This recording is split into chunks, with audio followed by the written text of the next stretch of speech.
January 27, 1945.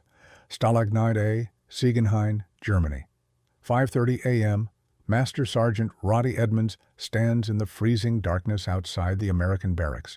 Behind him, 275 American prisoners of war, every single one, Jews and non-Jews, officers and enlisted men, all standing at attention in perfect military formation. In front of him, Major Siegmann, the camp commandant.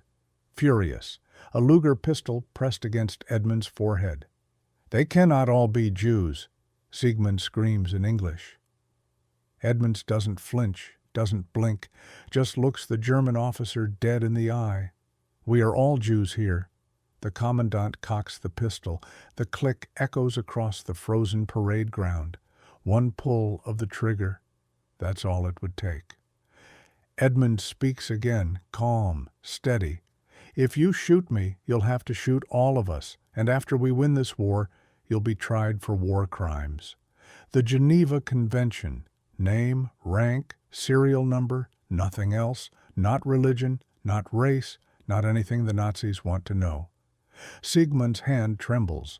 The gun stays pressed to Edmonds's skull.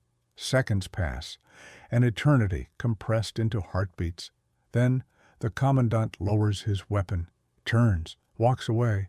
200 Jewish American soldiers just had their lives saved, and they'll never forget the man who refused to betray them. 6 weeks earlier, December 19th, 1944, the Ardennes Forest, Belgium. The Battle of the Bulge, Germany's last desperate offensive of the war. Roddy Edmonds was a 25-year-old Methodist from Knoxville, Tennessee. Married, father of a young son. Enlisted in 1941. Trained at Fort Jackson. Promoted to Master Sergeant, the highest-ranking non-commissioned officer in the 422nd Infantry Regiment, 106th Infantry Division. The 106th was green, fresh troops. Most had never seen combat. They'd arrived in Europe just 6 days earlier, sent to reinforce a quiet sector of the front. The Germans called it the Eifel. Command thought it was safe. It wasn't. On December 16th at 5:30 a.m., the Germans unleashed hell. Artillery bombardment. Then 200,000 troops and 1,000 tanks crashed through Allied lines. The 106th Division, undermanned, outgunned, surrounded, held their positions for 3 days. 3 days against overwhelming odds. On December 19th, ammunition gone, supplies exhausted, they surrendered. Over 7,000 men, one of the largest mass surrenders of American forces in the war. Edmonds was among them. The Germans forced the prisoners to march 50 kilometers through the freezing Belgian winter. No food, no water. Men collapsed from exhaustion and hypothermia. Those who couldn't keep up were shot or left to die. At Gerolstein railway station, the survivors were crammed into boxcars. 70 men per car. No room to sit, no toilets, no ventilation. They traveled for 4 days without food or water, eating snow through cracks in the wooden walls.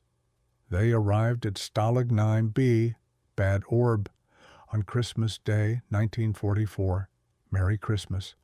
Bad Orb held over 25,000 prisoners. Starvation rations, disease, lice-infested barracks. But the worst part? The Germans were separating Jewish POWs from the others. Paul Stern, a 19-year-old Jewish soldier from New York, was among the prisoners. He watched as Jewish Americans were segregated into special barracks. The Germans didn't always know who was Jewish. They relied on prisoner cooperation. Some identified themselves. Others were identified by fellow prisoners. Stern knew what separation meant. By January 1945, everyone knew. The final solution was in motion. Jews sent east didn't come back. After 30 days at Bad Orb, the Germans divided the American POWs, officers to one camp, enlisted men to another, non-commissioned officers, Edmonds Group, to Stalagnite A at Ziegenhain. 1,275 men. Edmonds was the ranking NCO. He was in charge. On their first day, January 26th, The loudspeaker crackled to life.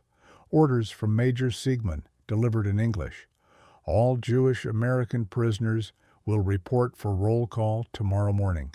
Anyone who does not report will be shot. The barracks went silent. Everyone understood this was it, the moment they'd all been dreading. Edmonds called his senior NCOs together. Lester Tanner, one of the sergeants, was there. Decades later, he'd described that meeting to Yad Vashem. We were well aware that the Germans were murdering the Jews. We understood that the order to separate the Jews from the other POWs meant the Jews were in great danger. Edmonds made his decision immediately. "We're not going to do that," he told his men. "Geneva Convention affords only name, rank, and serial number. That's what we're giving them. All of us are falling out." Some argued, "Too risky.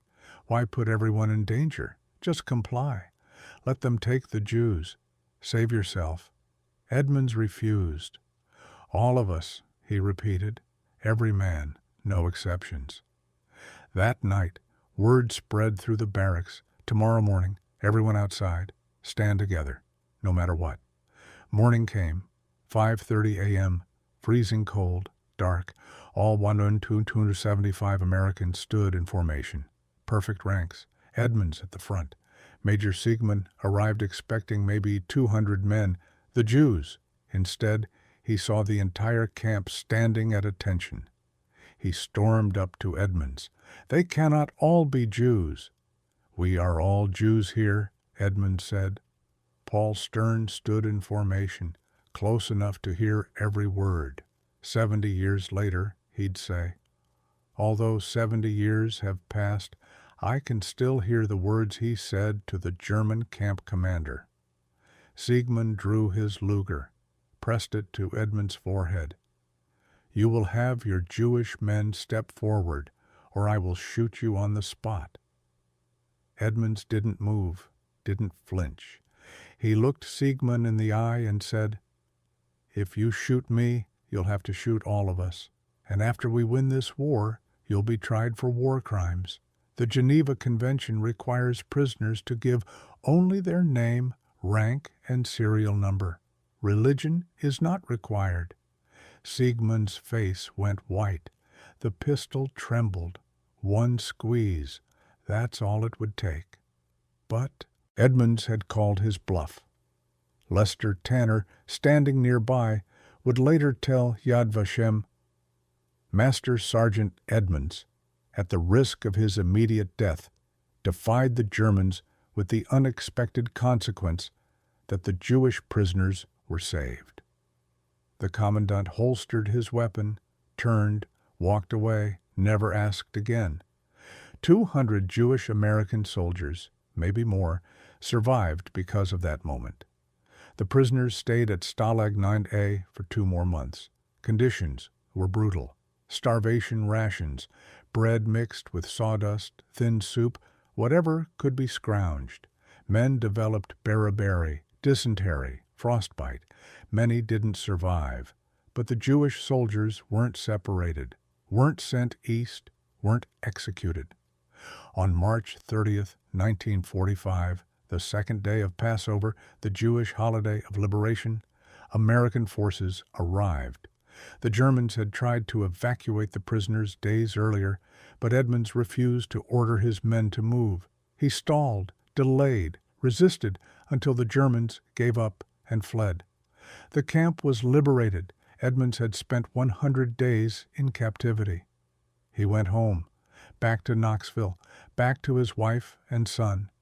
He fought again in the Korean War, then became a salesman, mobile homes, cable television, ordinary life, quiet life. He never told anyone what happened at Stalag 9A. Not his wife, not his son, not his friends. He kept it secret for 40 years. In 1985, Roddy Edmonds died.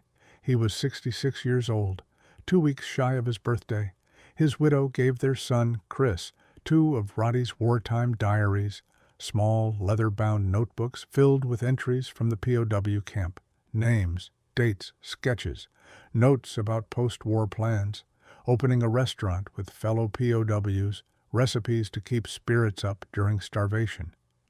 Chris read through them but didn't fully understand their significance. Not yet. Years passed. In 2009, Chris's daughter, Lauren, was assigned a college project, create a video history of a family member. She chose her grandfather. Chris decided to help. He Googled Master Sergeant Roddy Edmonds. What came up wasn't Army records or Battle of the Bulge information. It was a 2008 New York Times article about a Manhattan lawyer named Lester Tanner who'd sold his townhouse to Richard Nixon. Why would a search for his father lead to that? Because buried in the article, Tanner mentioned something. He'd been a POW at Stalag 9 Maia, and he'd been saved by a man named Roddy Edmonds. Chris started digging. He found Paul Stern, found Lester Tanner, found Hank Friedman, found dozens of Jewish veterans who'd been at Ziegenhain, men who remembered his father, men whose lives Roddy Edmonds had saved. He never threw his rank around, Tanner told Chris. He was a man of great courage. Paul Stern said, "I was so proud of him. That moment stayed with me my entire life." Hank Friedman said, "Your father's faith impacted and emboldened all of us, whether we were believers or not." Chris contacted Yad Vashem, Israel's Holocaust Museum and Memorial. Submitted witness statements, provided documentation. In 2015, 30 years after his father's death, Roddy Edmonds was named Righteous Among the Nations, Israel's highest honor for non-Jews who risked their lives to save Jews during the Holocaust. He was the first U.S. soldier to receive the honor, one of only 5 Americans ever recognized. On January 27, 2016, exactly 71 years after the confrontation at Stalag 9A, a ceremony was held at the Israeli Embassy in Washington, D.C. President Barack Obama attended. He called Edmonds' actions above and beyond the call of duty. Chris Edmonds accepted the medal on his father's behalf. Paul Stern was there. Lester Tanner was there. The men who'd stood in formation that frozen morning, the men whose lives were saved, came to honor the man who'd refused to betray them. There's been a push to award Edmonds the Congressional Gold Medal, the Medal of Honor, recognition from the U.S. military. So far, nothing. The Pentagon says his actions weren't in combat, so he doesn't qualify for military honors. But to the 200 Jewish soldiers he saved, that doesn't matter. They know the truth. Paul Stern, interviewed decades later, said, "Master Sergeant Edmonds seemed like an ordinary American soldier, but he had an extraordinary sense of responsibility and dedication to his fellow human beings." Sonny Fox, a Jewish POW who went on to become a famous children's TV host, said, "That such people can exist gives you hope for humanity." Lester Tanner said, "I would estimate there were more than 1,000 Americans standing in formation that morning. There was no question in my mind that the Germans were removing the Jewish prisoners at great risk to their survival." The U.S. Army's standing command to ranking officers in POW camps is that you resist the enemy and care for the safety of your men. Master Sergeant Edmonds, at the risk of his immediate death, defied the Germans with the unexpected consequence that the Jewish prisoners were saved. Chris Edmonds wrote a book about his father, No Surrender, A Father, a Son, and an Extraordinary Act of Heroism. It became a bestseller, but for decades the story was unknown. Roddy Edmonds came home, lived quietly, and died without ever seeking recognition. He didn't think what he did was special. He was just following orders, not the German orders, but his own moral orders. Do the right thing. Protect your men. Stand up for those who can't stand up for themselves. Years after the war, someone asked one of the Jewish survivors, "Why do you think Edmonds did it?" The veteran thought for a long time. "I don't know. I never asked him. But I think he believed that if you let them take some of us, eventually they take all of us." Unity wasn't just a tactic. It was a principle. Another survivor said, "He was a Christian, a Methodist. He didn't have to care about us. We were Jews. We were a different faith, different background. But to him, we were just his men, and he wasn't going to let anyone hurt his men." The lesson of Roddy Edmonds isn't complicated. It's not about strategy or tactics or military genius. It's simpler than that. It's about a man who, when ordered to betray his fellow soldiers, said no. When threatened with execution, didn't blink. When given the choice between safety and solidarity, chose solidarity. We are all Jews here. 5 words spoken at gunpoint on a frozen German parade ground in January 1945. 5 words that saved 200 lives. 5 words that should never be forgotten. On November 15, 2020, a historical marker was placed in Knoxville, Tennessee, honoring Master Sergeant Roddy Edmonds. It reads, "In the face of death, he refused to identify Jewish American soldiers. His courage saved the lives of up to 300 men. Chris Edmonds still travels the country, telling his father's story, speaking at schools, military events, synagogues, churches. Anywhere people will listen. He ends every speech the same way. My father never considered himself a hero. He was just doing his duty. But sometimes duty requires courage, and courage, in the right moment, can save the world." Roddy Edmonds didn't save the world, but he saved 200 men. And those men had children, grandchildren, great-grandchildren, entire families that exist because one man stood his ground and said, "We are all Jews here." Sometimes the most powerful weapon isn't a gun or a bomb or a strategy.